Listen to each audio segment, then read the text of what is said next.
Good morning, good morning.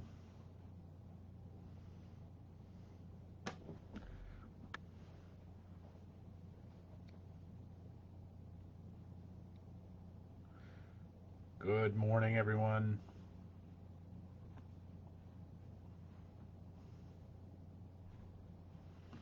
Hello, hello.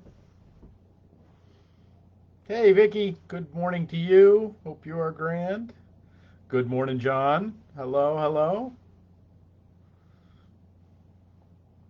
Great to see you. Glad you're here. Hello, everyone. Hello, hello. Everybody coming by. Good morning, everybody. Good morning, all. It is a gray and muggy day, though it's not that warm. It's still. These are just awful days for me. I don't. My sinuses don't like it. Nothing about them. Nothing about me likes it. But it's so. It is disheveled in a way. So I am glad to be here with you, and that we're taking a little journey this morning and gathering together as the church. So I am very joyful and very glad for it. So glad you're all coming in.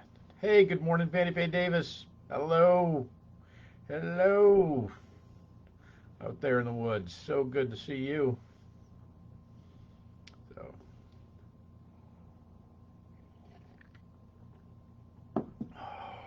I got the big coffee mug today. So yeah, we need the big coffee mug. Hello, Jamie. Welcome, welcome. Thank you for flying with us. Welcome aboard. Hello, hello. Good to see everybody. Folks coming in. Glad you're here. Glad you're here. So good, everybody. It is as we kind of ease our way into September, then find uh, yeah, is it enough, Vicky? I'd love to have a day off from watering. I hear you. Is it raining? Is it raining enough to actually not have to water? That's good. Before, when I was out earlier, it was just that icky kind of heaviness. It wasn't actually proper rain. You're absolutely right. We desperately need the rain all over. So if we're getting that, that's great. I didn't stick my head out before early on, so I hope that's true. Morning, Sherry Lad. I miss you. Great to see you here. I hope you're well. You and yours. Please extend my best to everybody. So, welcome, everybody. It is this day, the third day of September, and on 11/11. We have been journeying together now for these many months, and it is a joy that each one of you are here and continue to journey. If you're joining us live, that's great. If you're going to pick this up later, that is great too. I just spent a little time yesterday kind of going over just some of the numbers, and I continue to be just honored and impressed, and that not everybody can always make it live, and that's one of the reasons I try to do this a little earlier in the day so that we have the opportunity to feast on it a little later if you can't get to here right now. There's this community that has gathered. This group is wide and far. It extends across continents. It also extends uh,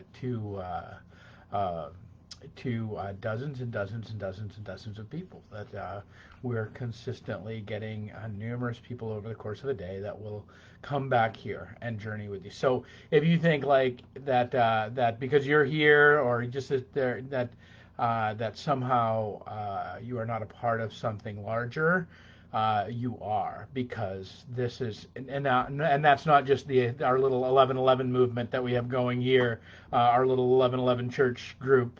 Andy, good morning. Good to see you. Jackie Donovan, everybody. Woo! Irene, good morning. If you're on a sailboat, you got to tell me. That's so awesome. Roselia is joining us from Italy. Everybody, that we've gone global. Great. It is September. Donna, hello. Good morning. Watson, hello. My friend Stephanie Watson. Oh, so good to see her here. So I'm saying that little list that we just that of folks that have just found their way here, all of you who are dear to me in one way or another, whether it's Andy as a fellow warrior out there, or Donna, who I've known, or Steph, who've known all my life, or John, I've known since we were in short pants together, or the folks that here at FCC that Jackie and all, that we are covenant, Vicky, and we're covenanting and have life together in this place. All of this, that you're part of this wider and bigger thing called the church. Because this is church, friends. This is the gathering of the people. It's always the cat's fault. Spot, man. Spot has got an ego problem. Welcome, Robin Carden. If you don't know Spot and you don't know Robin Carden, you need to go back and watch some of Passing Time with Pastor Robin. It's awesome, but Spot is always a little camera. He's a little bit of a, likes to steal the limelight. Anyway, so we are this morning. I'm all over the place. Stay with me. Help me, everybody. But we're gathered. We're the church, and what we've been talking about the past couple of days about our friend Uncle Walter and our friend Uncle Walter's charge to the church, charge to you and I, to this movement we have together, not just what happens at 11:11, but this is what happens with all of us together in this time and this place. That would be people of faith that would reach out and be a part of the kingdom of God. That's this journeying that's happening in these days.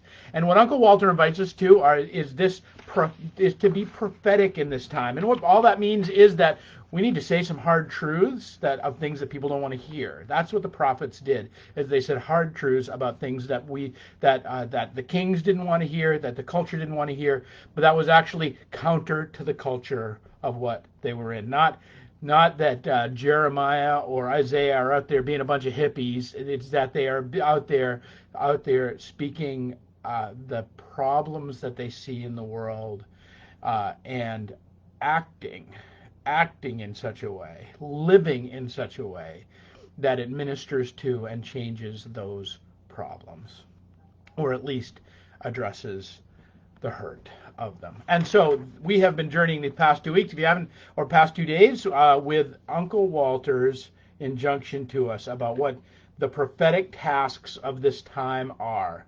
And so I'll read it again. The prophetic tasks of the church are to tell the truth in a society that lives in illusion. We talked about that on Tuesday. Grieve in a society that practices denial. We talked about that yesterday. And today we're going to talk about and express hope in a society that lives in despair. To express hope in a society. There's Uncle Walter right there. And the adorable. He's awesome. Express hope in a society that lives in despair. What is it that to express hope in a society that lives in despair? The first thing, I think, the task that we're invited to is to be really conscious of the diet that we're putting into us, because we are in a despair-driven culture. I can't say how much I think Uncle Walter is so right in naming that we're in a culture of despair.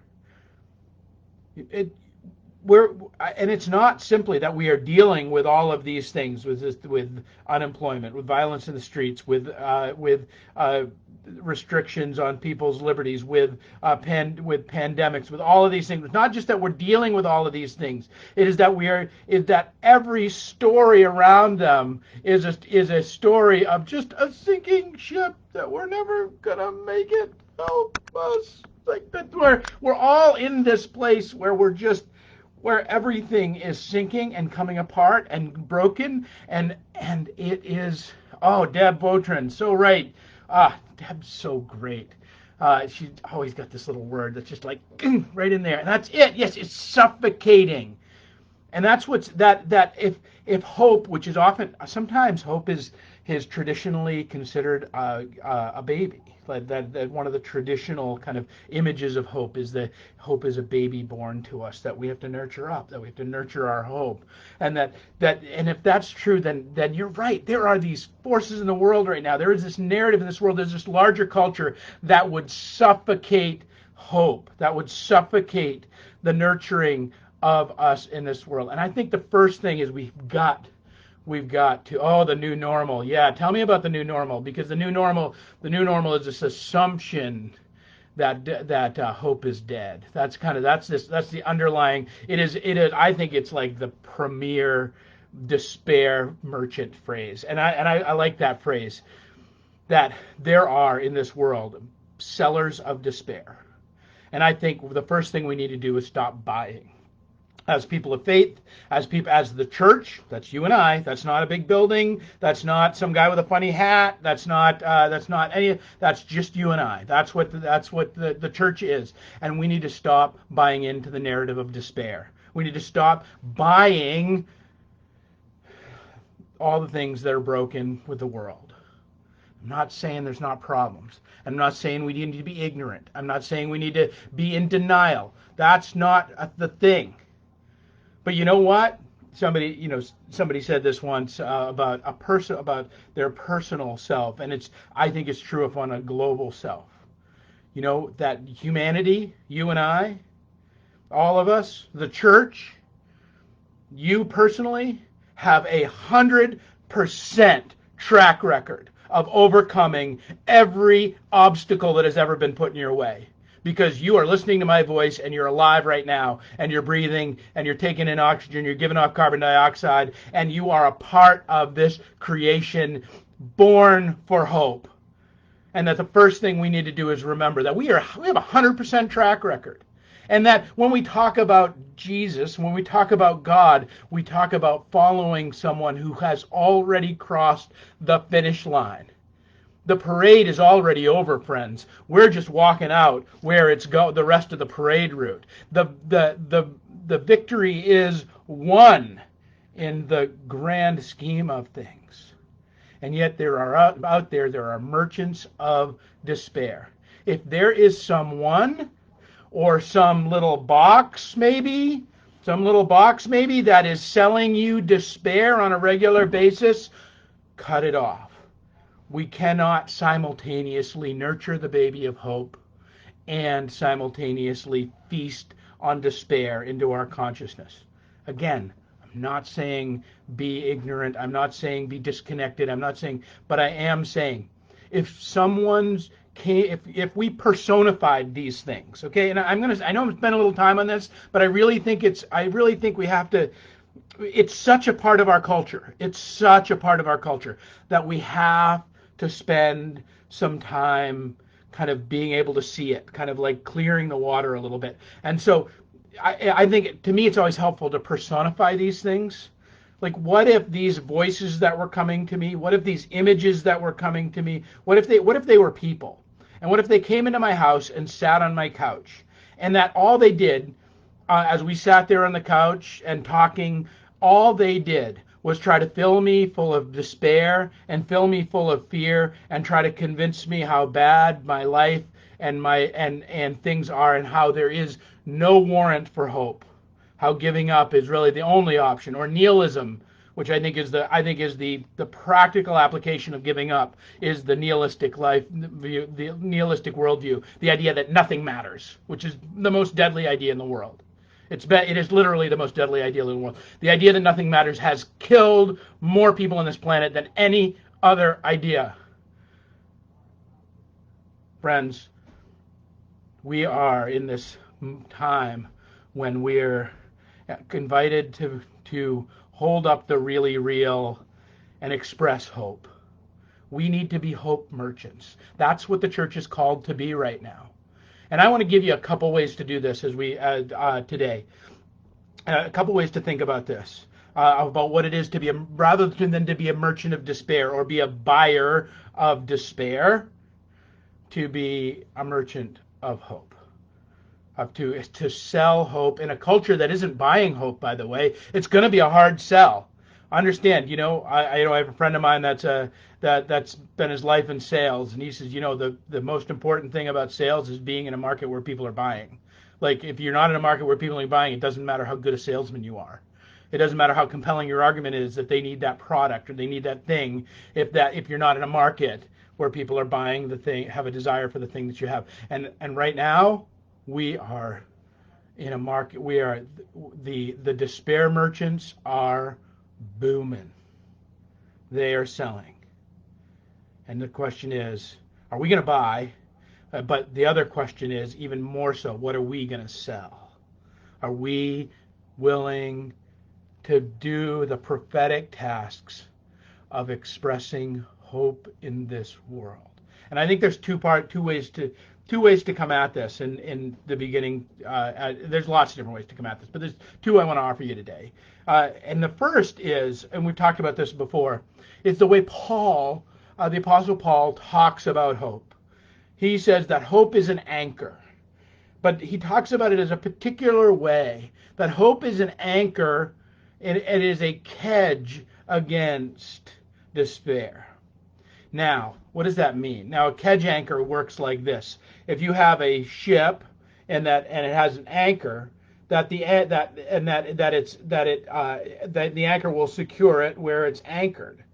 But if the ship is unable to propel itself, if it doesn't have sails, if the wind is in the wrong direction, what can happen is if it needs to get off of a hard shoal, it can be used as a kedge. And Paul knew this. He was a sailor. He sailed all over the Mediterranean. And that what that means is a smaller boat would take the anchor out and drop it, and then the people on this boat would pull towards that kedge. And that, he says, hope is a kedge against despair.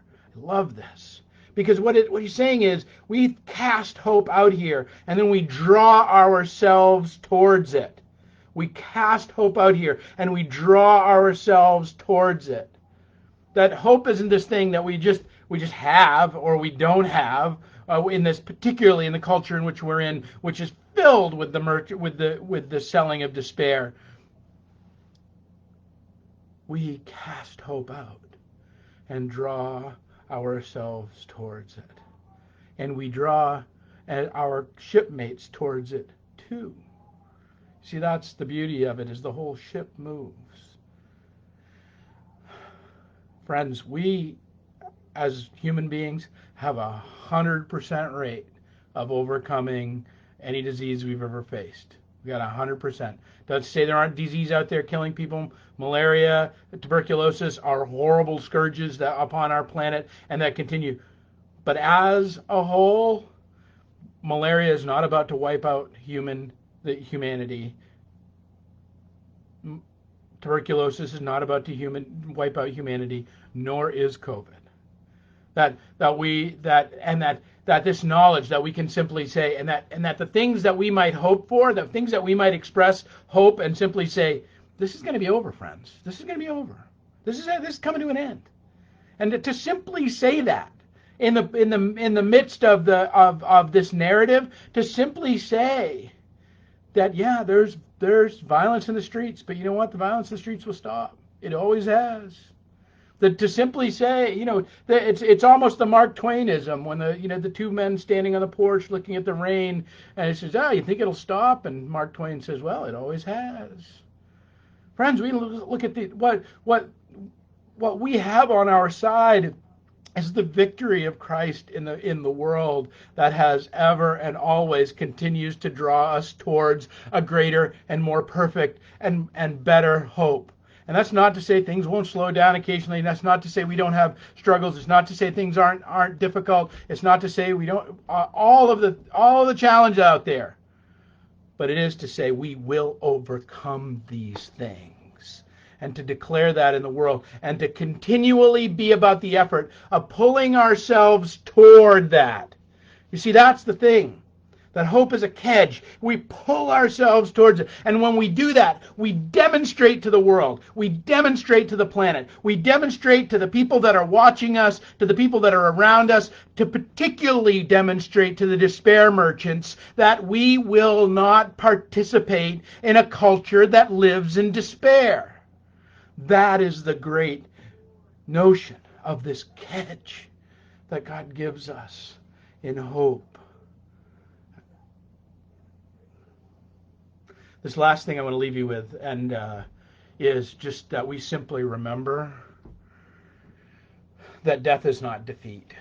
somewhere along the way we've forgotten the whole promise of the resurrection simply being that life sucks and then you live forever.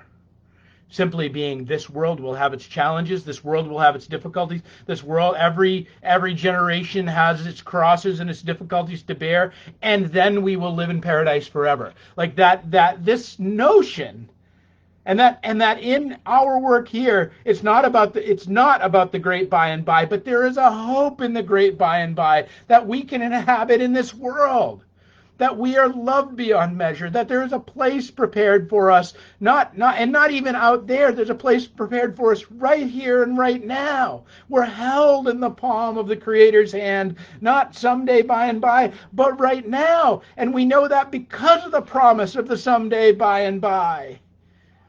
You see, there are worse things to happen to us in life than death.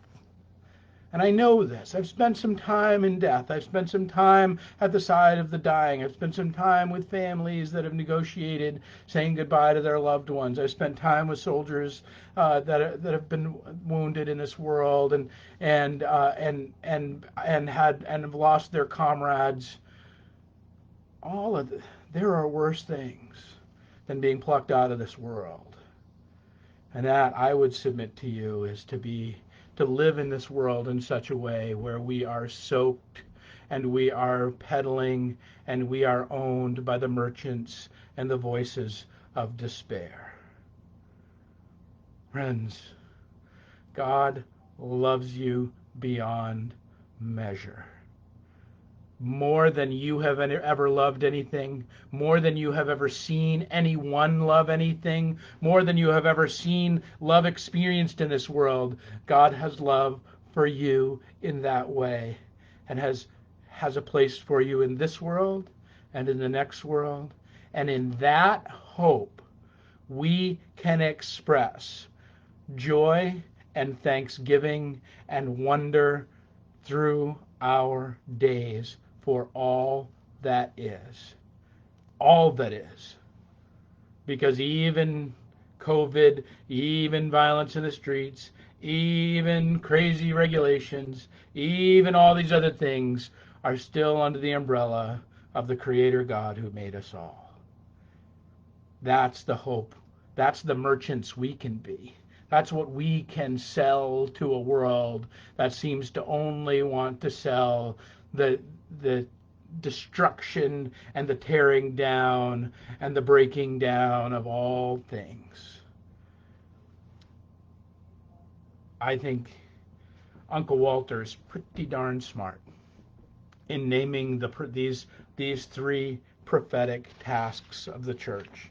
These three tasks that are not of the church, not me, because I'm like the professional guy who gets to be the church, not the building, not some notion, but you and I, us gathered here, us little group of souls that are journeying through this world together in our time at 11:11, us little group of souls gathering in our little churches wherever we may be, us little group of souls doing that which we do, to tell the truth to a society that lives in illusion, to grieve in a society that practices denial, and to express hope in a society that lives in despair. Express your hope these days, friends. Express it.